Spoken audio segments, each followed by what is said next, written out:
It's a warm, I don't know, cold, but I need the warmth for the day to start. And Chipin, I'm begging Chipin to help me start the day with. Well, it's a cozy day, and here we are with the first show of the day. Good morning, Nagaland. This is Gargi Deka with you. Sab manuge salam dia se apni khan ki achi ami khan nutun din punchi kina ami an ki kuribole ase ami khan sab pe khushi bra suru koribo din do. Good morning to you as well, Karki. Good morning. So Karki, I exactly know what what you need to have. So viewers, ami khan sub family manu khan sub let us get ourselves inoculated with something positive, right, Karki? Yes. Let us move on to the first section of the day. Let us listen to some positive thoughts. Here it is. Work hard in silence. Let your success be the noise. Frank Ocean.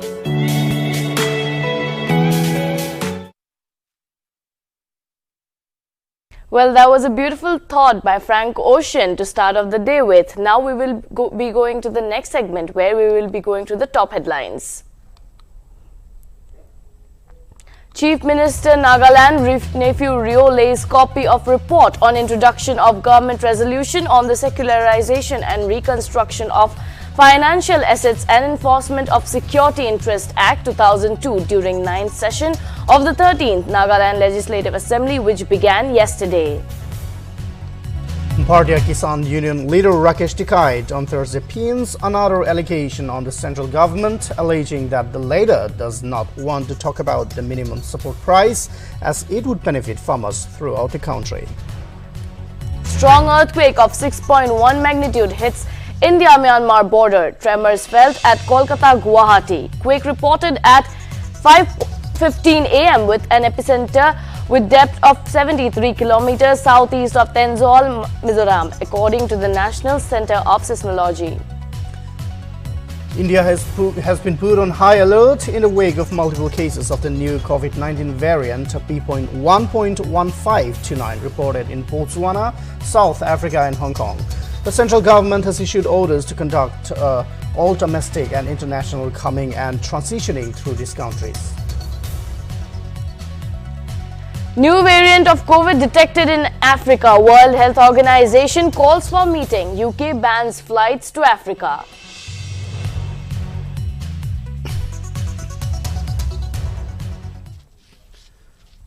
We know the top headlines, but now we should move ahead with analyzing the newspapers which are doing the rounds in the state.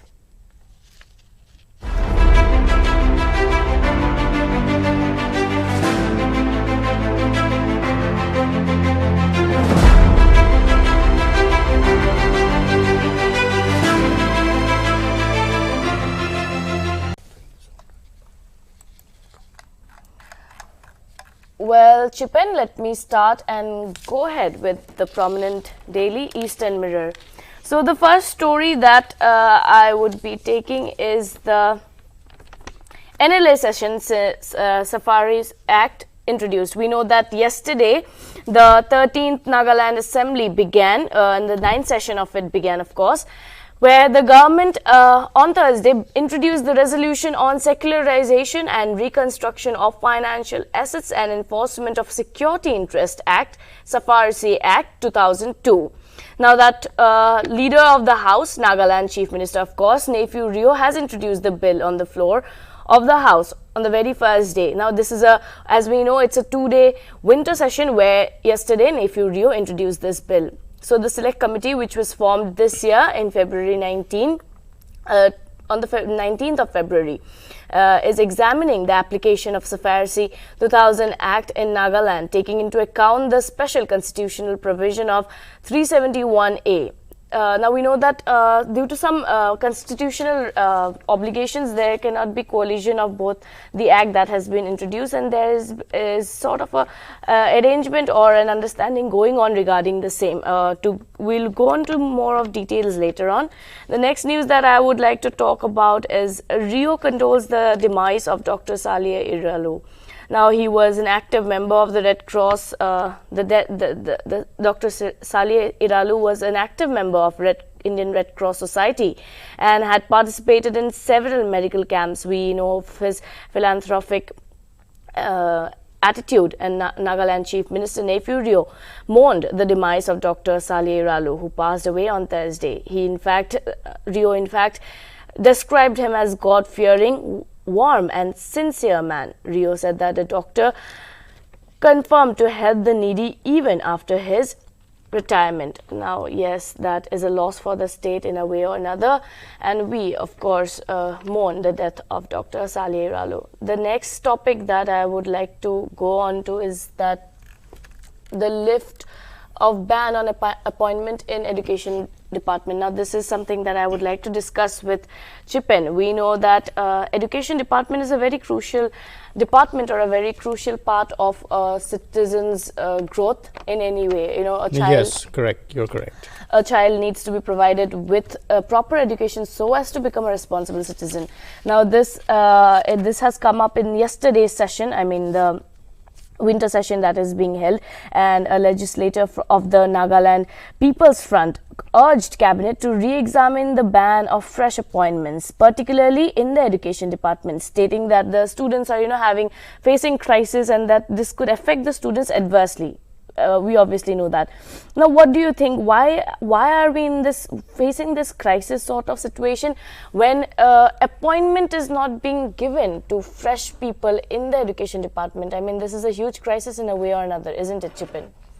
Yes, Karki, I couldn't agree with you more, but there are always two sides of the story here.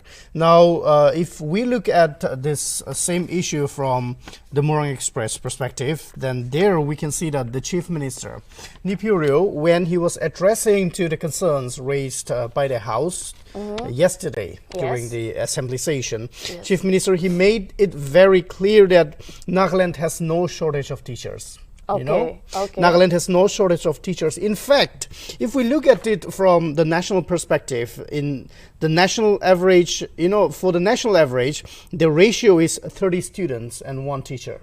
Okay. Whereas in Nagaland, the teacher-student ratio is 1:10.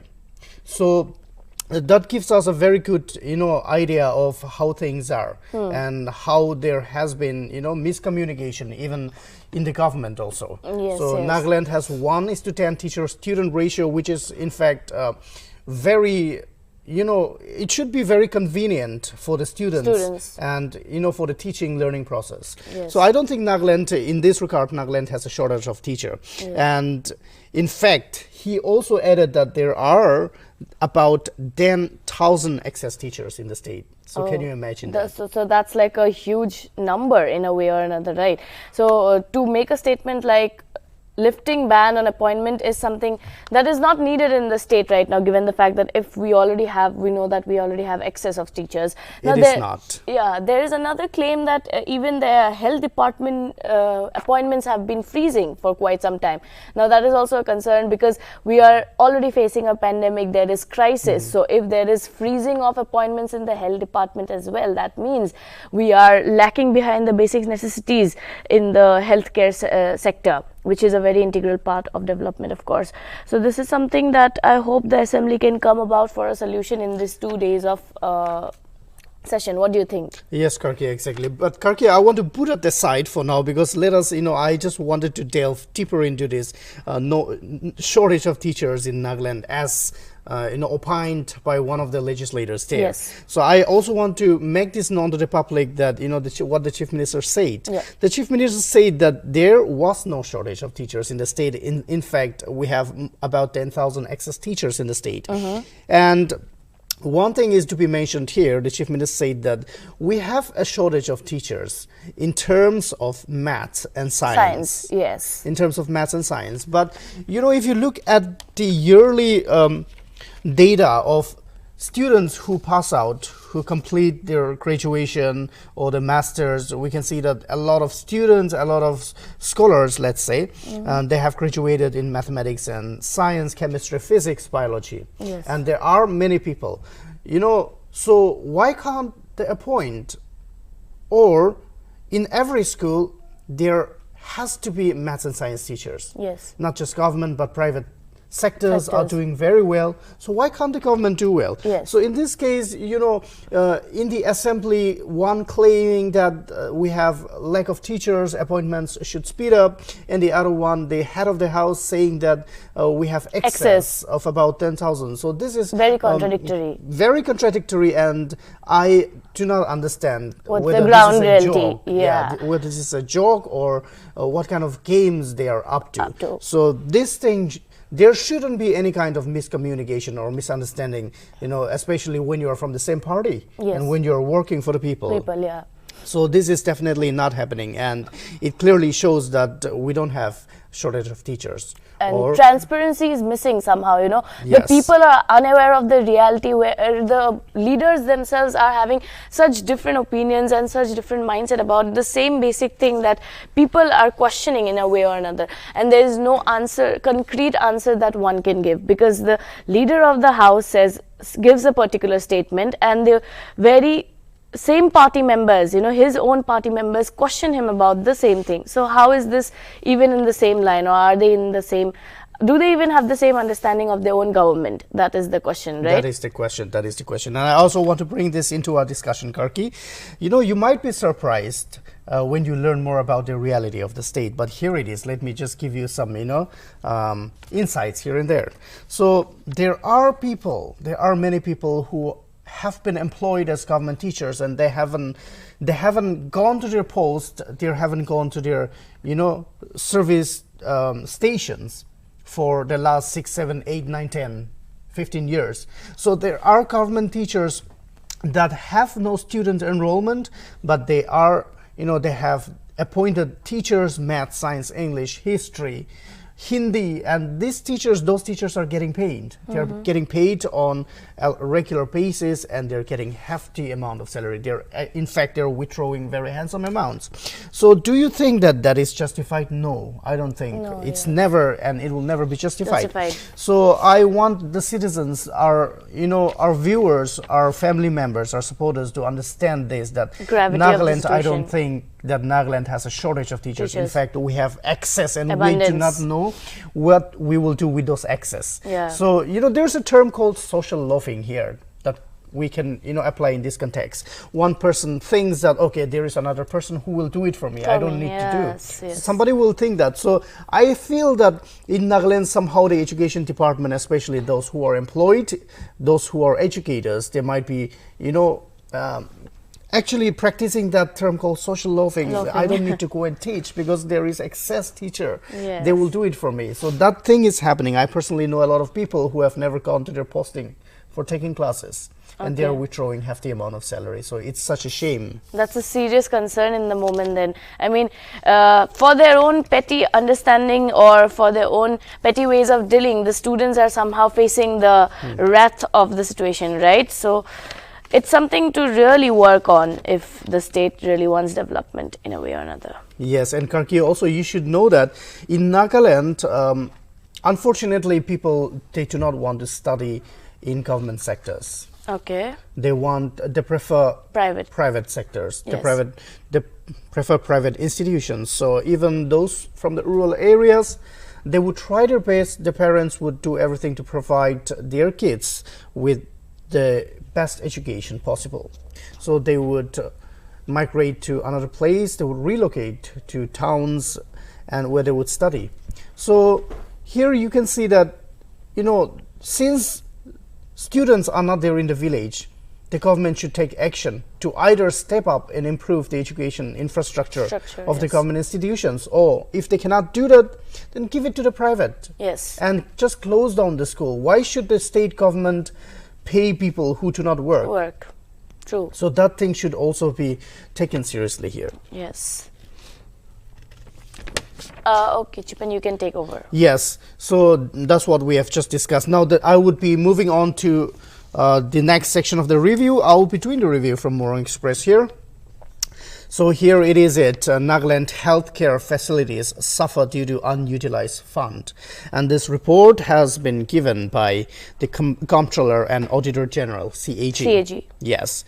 So yesterday during the budget session, this issue was also discussed. And it's quite it's quite alarming that Nagaland has a lot of unspent NHM funds. Just imagine 564 crores of funds that is still unspent, Karki. Yes. And they have talked about shortage of human resources, and here it is in the Morong Express. There it's given blood bank and blood storage units, cancer care, deficiency in HIV and AIDS care, and all these deficiencies. Why are there so many deficiencies? Now we need the state government to answer to the general public, because the central government has been releasing a lot of funds lately, and not just lately, but all these years.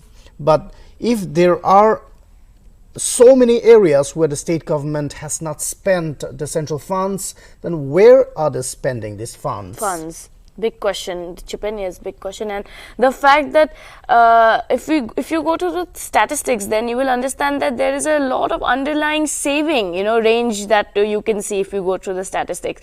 And the fact that inadequate physical structure, even shortage of specialist services, the country, the state, everybody is facing a crisis right now. Yes, not just the normal situation, it's the crisis of the pandemic that is overlooming upon us. So in this situation, even when the budgets are not getting allocated or the expenses are not being met, then where is the health and family welfare department? Who is the family health and welfare dependent on? I mean, the department dependent on how to go up with that. The question is that. Yes, it's indeed a very serious question, and I don't think the concerned department will also be in a position to answer this question. Yes. Because even if they themselves are blind to this phenomena, then how would they answer this? And especially if the public raise questions, they would never be in a position to answer these questions. I would like to state here that 0.58%, just a 0.58% total revenue expenditure on drugs. Now that is unbelievable. Only 0.58 for a state like Nagaland for the expenditure of drugs. That means the state is also, facing the shortage of medicines. Somehow the important medicines don't even reach the state because the expenditure is not up to the par that could, feed the citizens or the state as a whole due to the declining revenue expenditure. This is happening, and this is a big shortage of drugs actually in the health sector. So yes. Yes, so Karki also see here, now we talk about blood. We say that blood is life. Give blood, save life, right? Yes. But it's so ironical here that Nagaland does not have proper blood storage units in most of the districts. Can you imagine that? So here, out of the 4 test checked district hospitals, blood bank is found to be available only in district hospital Kohima. Okay. And why only Kohima? That's the question to the state government. Why it's only Kohima? Because we know that Kohima is the capital of Nagaland, but why only Kohima? Do not people from the other districts deserve blood bank? Are not they worthy? That's one question that the government has to answer here. And yes. And it's not like the government is not capable of setting up these, blood banks. They have enough resources or revenues. They do. Then why is it that they have not taken it seriously to a major crisis, right? Blood is the life-saving element of a human being. So why do they think it is not important enough to have blood banks in every district? Who are we to question? Who is answerable, and how do we go about this with putting a blind eye to the fact that blood is not available in some districts of Nagaland? Yes, Karki, and there have been a lot of reports that patients who urgently require blood, they have to resort to some other means, and it's not very people do not readily agree to give their blood. Of course. So we somehow have this misconception that, also it's a high time to clear that misconception. Giving blood does not cost you your life. Yeah. Instead, it will regenerate new blood cells, and you can be even healthier. But somehow that awareness that is missing. Yes, that knowledge hasn't been transferred to the masses. So yes. Even people, we have to learn that, and we have to step up. But yes, I want to put this into our conversation right now. So because of unavailability of blood banks, even if someone wants to donate their blood, where will the hospital store the blood? Yes. there are certain protocols. The blood has to be stored at a certain temperature. So if you do not have those equipments and machines, then even if there are lakhs of people who are willing and ready to save life, where will the government, where will the district hospitals save their or store the blood? And that is one big question. And there are so many people who have lost their lives because of that, because of unavailability of blood storage banks in the district hospitals. So they do not get blood during, when they need it desperately. And there have been a lot of reports that people lost their lives. So the state government should be feeling guilty of all their weaknesses and all their limitations, their shortcomings right now. So yes, so before we wind up this print review, I just want to bring one more here. This is for the viewers. So the Nagaland Public Rights Awareness Action Forum, also called as the NPRAAF, has termed the Nagaland state government's notification to unilaterally nominate council members, to nominate members or advisors into the local urban and municipal bodies in the state without conducting elections. And they have termed it as undemocratic. So that's what is going on right now. These are the news that are doing the rounds, and these are the news that have appeared in the front pages of the leading local dailies. Over to you, Karki. With that, we'll now move on to the next segment.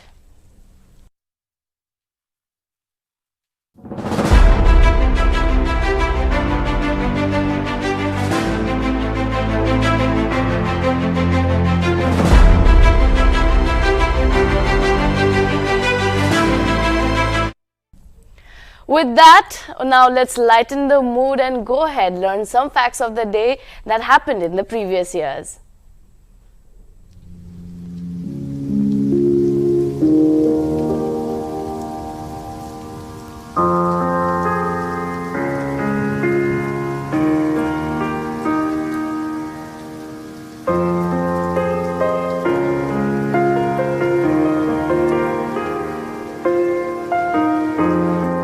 Alice in Wonderland was published on November 26, 1865.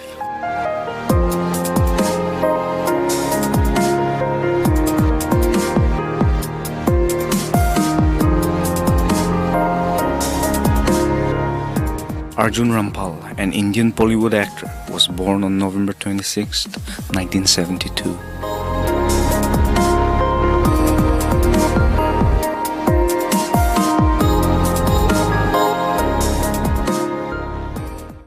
National Law Day is celebrated in India on November 26 every year to commemorate the adoption of the Indian Constitution.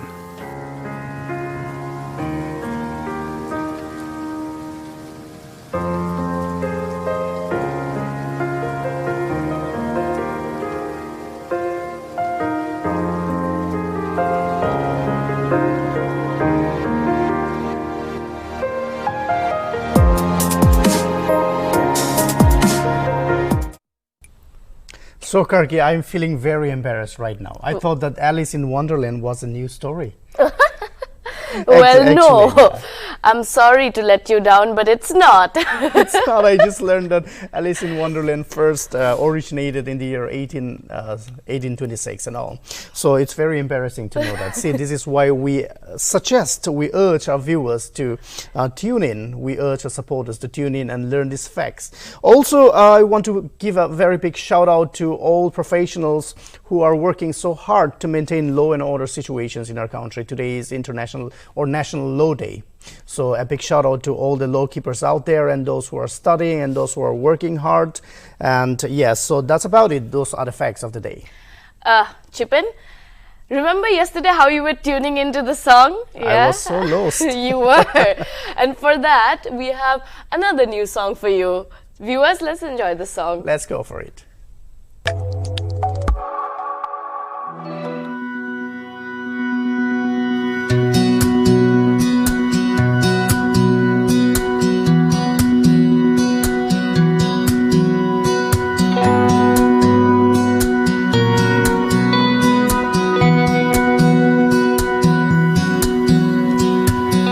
There's a picture where my happy thoughts reside. There's a fire on top, never running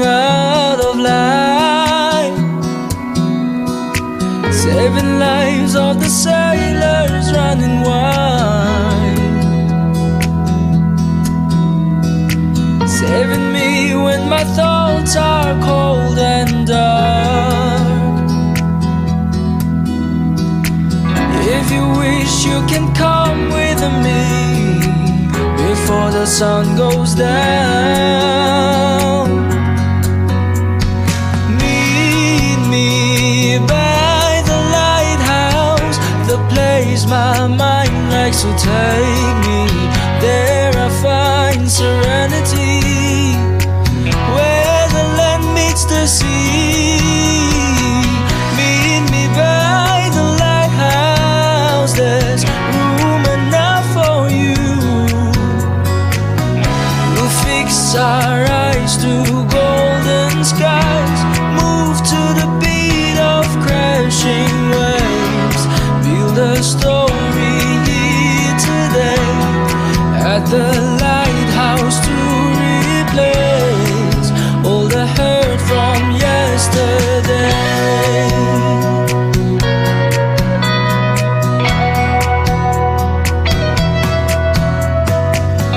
There are times when you need some time alone, when your thoughts are cold and you're in the unknown, trying hard to ignore how trapped you feel. There's a place that I always like to go. If you wish, you can come with me before the sun goes down. And meet me by the lighthouse, the place my mind likes to take me. There I find serenity, where the land meets the sea. Meet me by the lighthouse, there's room enough for you. We'll fix our eyes to golden skies, move to the beat of crashing waves, build a story here today at the lighthouse to replace all the hurt from yesterday. When was the last time you felt this safe away from here? Something magical about this place, so let's build a story here today at the lighthouse to replace all the hurt from yesterday. Build a story here today at the lighthouse to replace all the hurt from yesterday.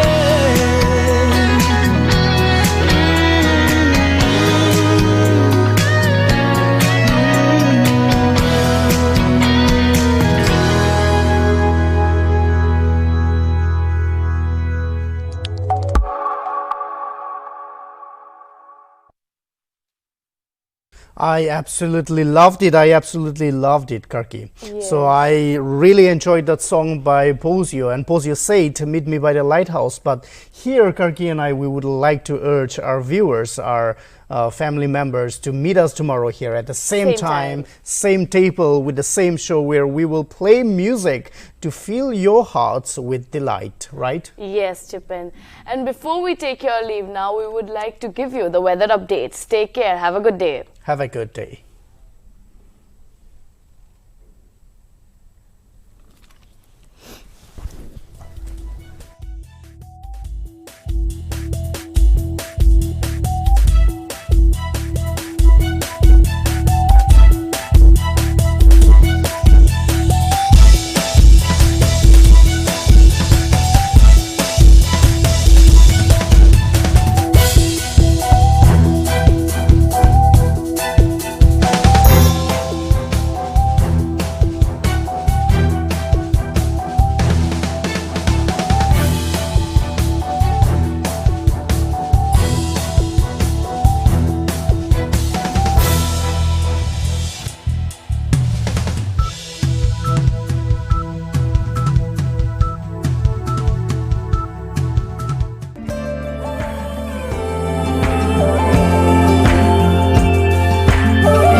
Nagaland TV, Sop Manulaga Awas. Watch us live on Geo TV and on your television sets as well. For Dimapur viewers, we are on channel number 10 in Global